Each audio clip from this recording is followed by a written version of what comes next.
mistakes first-time sellers make in San Diego. Hello, everybody. My name is Roxanne Gavari with Pemberley Realty here in San Diego, California, along with my partner, Santiago Guerin. Hello, everyone. Great topic today. Some more, mistakes that sellers make. So let's get right into them. Let's get right into them. And before we get right into them, if you're watching us on YouTube, please, what do you want them to do, Santi? Thumbs up and subscribe. Thumbs up, give us a thumbs up and subscribe, subscribe, subscribe. And if you're watching us on there you go. We are having some live people watching us on Facebook. Woohoo! So that's right. If you are watching us on Facebook, please go ahead and comment, ask your questions. We're really enjoying being interactive and live with you. So just throw those questions in and let's get going. All right. So the mistakes, let's talk about them. Number one mistake is pricing based on emotions and not the market. A lot of the times you go to a seller and they say, well, my neighbor sell their house for X, or we need to get at least this much, or we can't move, Yeah. or pricing based on what they need rather than what the market value actually is. And hmm those are all really good reasons, right? Yeah. But the reality is buyers don't care. Yeah.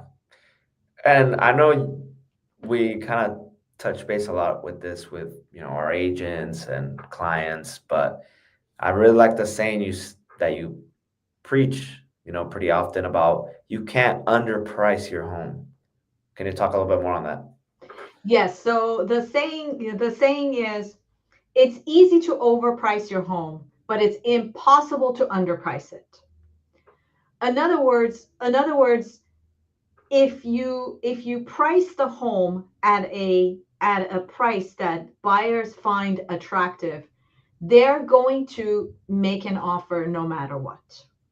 But if hmm you overprice the home, I always think of that. I always think of that little kid that is basically just sitting on the fence and with the bag of popcorn in his hand and just basically sit there on the fence and just as viciously or mischievously just sitting there eating this popcorn and not doing a thing, Yeah. right? hmm And a lot of the times your seller says, well, I don't have to sell at this overpriced price that I put on the house. I can sell for less. Why don't they just make an offer, hmm right? But here's the thing: they're sitting on the fence with the bag of popcorn in their hand, and they're entertained by watching you suffer. They're not going to try to get you out of your bind by hmm making a lower offer. Why Yeah. should they? Yeah. Right? So Yeah. that's Mhm. Yeah. I mean, they feel like they could just be maybe wasting their time if the price is, high up. And then or we always, sometimes they think that they're going to insult you if they make an yeah. offer that's at market value, especially if your aspirational price is a lot higher than the market value. They hmm may think that they're insulting you if they make a lower offer. Yeah. hmm Yeah. And then, I mean, if you're, like you said, impossible to underprice. I mean, if you're underpriced, you'll get multiple offers, right? And then you can work your Exactly. way back up to the market rate price, basically. And a lot of the times when you're underpricing, or let's not say underpricing. Let's say when you're pricing at market value, Yeah. right? Yeah. When you're pricing the house at market value and you're getting multiple offers, then you actually have the upper hand and you have a better chance of negotiating because you don't have to just take the first one that comes in. You can go for the second one or third one.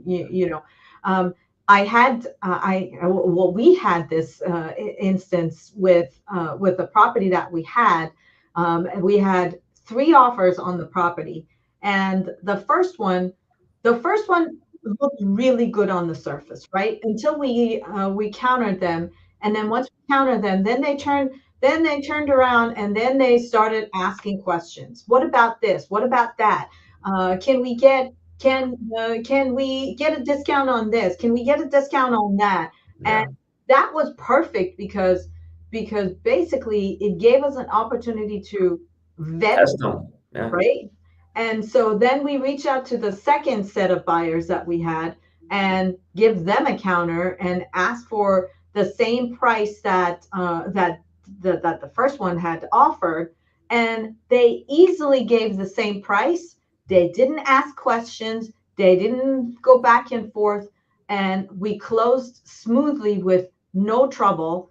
And if we had overpriced and that first troubled buyer was the only buyer that we would get, I bet you anything they would have made the whole experience a hell, and probably we would have ended up at a lower price by the time we closed. Yeah. Through concessions and, repairs requests and, maybe even having to cancel, you know, There you go. yeah. Right, Which then right, is less money on our seller's pocket, right? Having to hold the exactly, property. So, exactly. Let's talk about different areas of San Diego. San Diego is vast, and San Diego has the city of San Diego and has the county of San Diego, and mhm, from one town to the next, things are very different.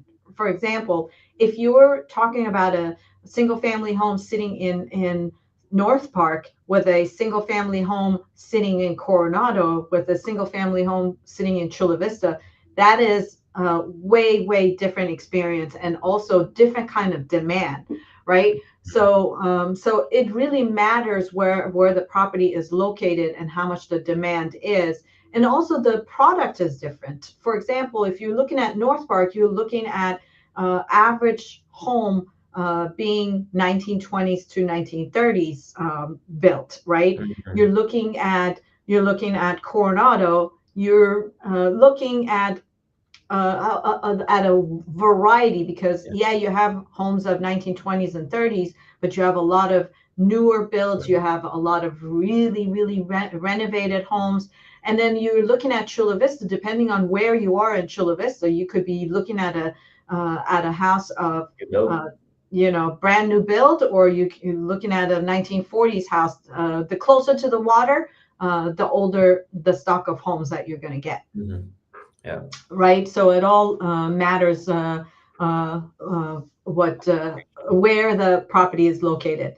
yeah, Um, Now, San Diego in general, though, is an active market. So that first 30 days is really uh, a good indicator of whether or not you price the home properly, because you will get some sort of activity that first 30 days. And if you don't, then you know that you've overpriced the home. yeah, yeah, So the second issue that we should discuss is not preparing the home for buyers, which we actually discussed before. The more preparation that you do, the better your results will be, mhm, yeah, unless you're you're selling a total fixer. yeah. Marketing towards like fixer uppers.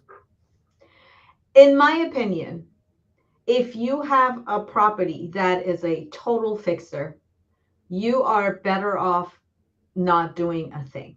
Yeah, Just basically clean it up, empty out all the clutter, and get it to the bare bones of just going through the property and put it in front of as many people as possible. Get the investors through the property. Most likely, investors will be your best buyer, but every once in a while, you get that equity buyer that comes in and is willing and able to spend 20% above what the average investor is going to pay for the home. mhm, And in that type of a case, you really do not need to make any improvements to the property.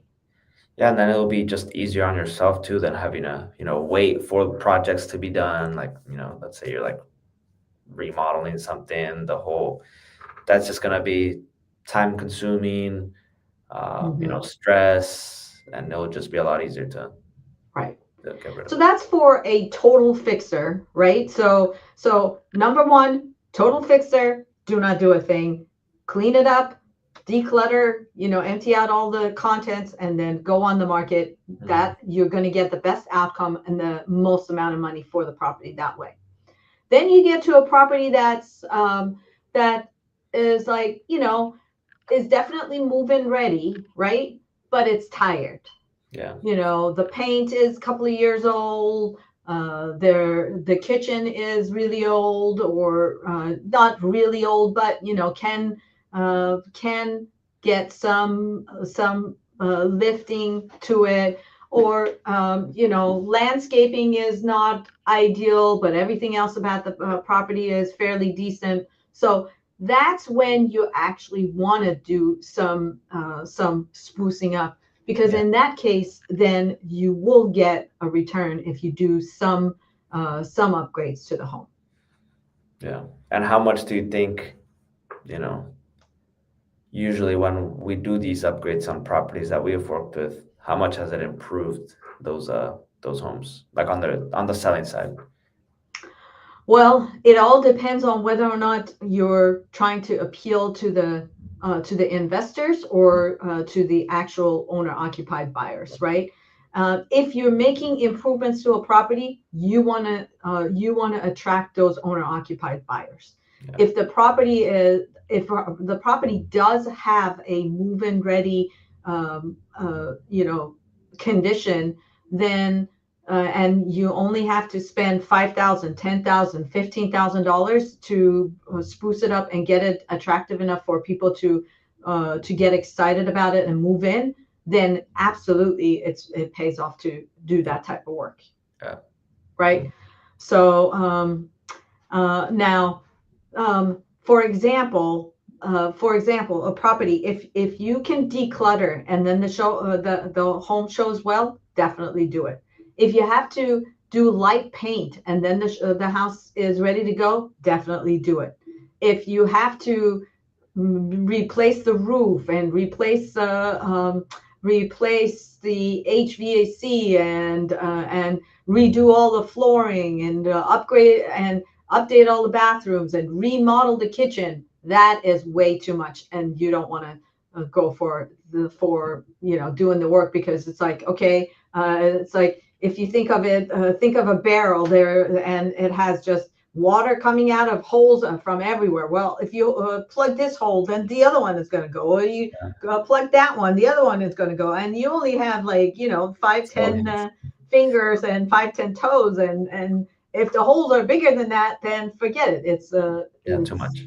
it's too much. I mean, and then some of these stuff, I mean, if you can, like you said, like decluttering and stuff like, I mean, these repairs will also probably come up in the buyer's inspection later on, and will be have to be, you know, through credits or stuff like that. Right, exactly. Unless, if like, for example, we had one that we sold in Kensington where the home was a beautiful home. It was dated, but the bones of the home were amazing. It was a mid-century modern. It was 4,500 square feet, and it was a beautiful home, even though it did need work, but the home itself was stunning, right? And so we did some light touches and some fixes there. And then, of course, we staged the property so that we could bring out all the amazing lifestyle that the home was offering.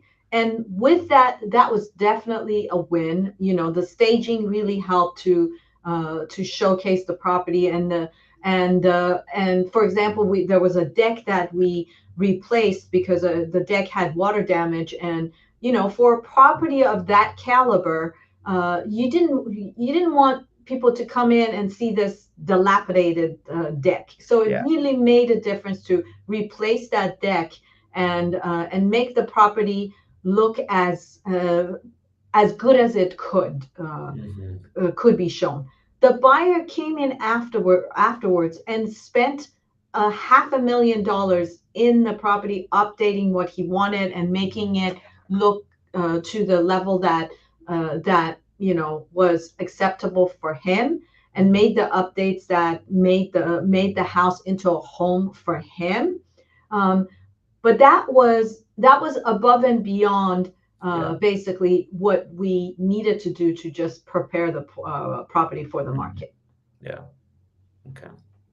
So number three is making sure that you're hiring the right agent. Um, Wrong one. well, I'm now going to feel old because been in the business for 26 years, right? And of course, it's the next generation of realtors are at play now. Yeah. And some of those next generation of realtors, I'm not talking about age, I'm talking about years of experience in the business. Some of those realtors know exactly what they're doing. They've taken the time to educate themselves. They are, they don't have commission breath coming in. And by commission breath, I mean they are, you know, a good agent is doing the work because they want to help their client and Yeah. they want to provide great service. Yep. The number one reason why they're doing it is not the commission that they're getting paid to do the Yeah. job, but it's the satisfaction that they can get from the work that they're providing, the service that they're providing, and the satisfaction that they're providing to their client. Yeah.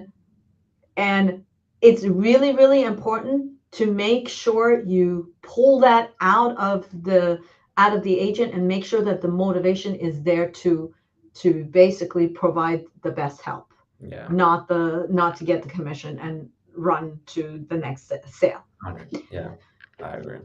um, and then marketing plan is very, very important because we're basically primarily hired to market the property and find the best buyer for the property. Mm-hmm. And so that marketing plan, ensures you that you're going to find the best buyer for the property. I used to have a mentor that used to say, "There's a butt for every saddle and a saddle for every butt."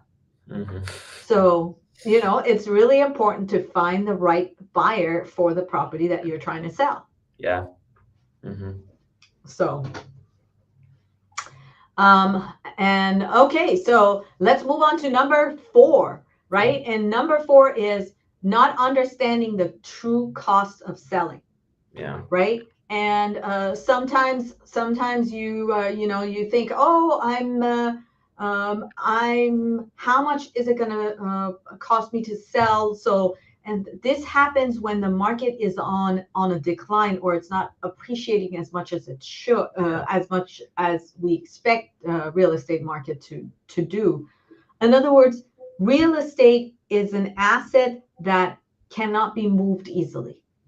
Yeah. You buy a property today and you're not sure about the property, and in a year you turn around and you want to sell it, it's going to cost you 5 or 6% to get out of that property and Yeah. cash out on the money that you put in. What if in that 1 year the market has only appreciated Three. by 3%? Yeah. That 2%, 3% difference is you're gonna pay out of pocket. You're going to pay out of pocket. Yeah. And even worse than that, what if the market depreciates, Yeah. Then you're losing right? more than that. So then, yeah. So these are really important matters that buyers have to think about when they're looking, so that they make sure that they don't dig a hole and fall into it, Yeah. basically. Mm-hmm. Right? So, and of course, sellers, if they want to sell, that they have to make sure that they have the amount of equity that is required in order to complete a successful sale. Yeah. So, and of course, if you say, okay, well, you know what, I don't have the money, so I'm just gonna get the agent to do it at a discount. Well, discounts discounts are basically what you pay for is what you get. Yeah. And 25 years of my experience, I have seen that the discounters are not always providing the best experience for the client. They're not always getting the most amount of money for their client, and at Mm. the end of the day, they don't even stay in the business long enough to Yeah. be viable. Yeah. So, It's a not the risk they're best taking. option. Yeah. Mm-hmm. Not the best option. Number five is waiting for the perfect market to sell. Life Yeah. is short, my friend. Life is short. Yeah. I mean, you don't know how the market is going to be the day of tomorrow, too, as well. So, I mean, if you're already considering, you need to move, life circumstances, waiting is you know, Change not things. gonna change anything. Yep. Some of the common thinking that people have. Let's wait until the interest rates drop. Let's wait until prices go up again. Or for example, whatever. Think of something that happens that people think, oh, this might change the market for whatever reason. The fact of the matter is, it's selling a real estate is like moving Titanic. You cannot do it that quickly, Yeah. right? And you cannot just lift it with a finger. So you got to go with your circumstances, whatever is your lifestyle choices dictate at that moment. You got to make your decisions based on that rather than what the market is going to do. Yep. Yep. I agree. I agree. All right. And on that note, strategy matters. And the right strategy basically causes you to have a successful sale in any market. Yeah. Mm-hmm. I agree with that. I second that. You second that? Yep. Yeah, I mean, it's important. If you don't have the right strategy, the right team, things could be difficult and frustrating, could take longer than usual. And, with the right team, the right mindset, the right strategy, you know, things are just going to flow. Absolutely. I totally agree with you. And on that note, let's say we are an amazing team in San Diego, ready to service you. There is my phone number if you guys want to contact me. There is Santi's phone number if you want to contact him. We also love to be on Instagram and hang out with you there. So there's our Instagram, and would appreciate it if you give us a follow. Or on Facebook, we appreciate a follow on Facebook as well, and love to talk to you there. You can also check out our website at pemberleyrealty.com. And if you want to send me an email, there's my email address as well. And remember, everybody, we sell in San Diego, but we have our fingers all across the nation. As a matter of fact, we're working right now as we speak with our realtor partners in Florida, in Texas, and in Santa Barbara. Yeah, So no matter where you're moving in or out of, we would love to be your go-to realtors. definitely. So, Thumbs up. so thumbs up and subscribe if you're watching us on YouTube. And anything else you want to add, Santi, before we let them go? No, that we'll see you guys on the next video. And yeah, reach out to us if you have any questions. Bye, everyone.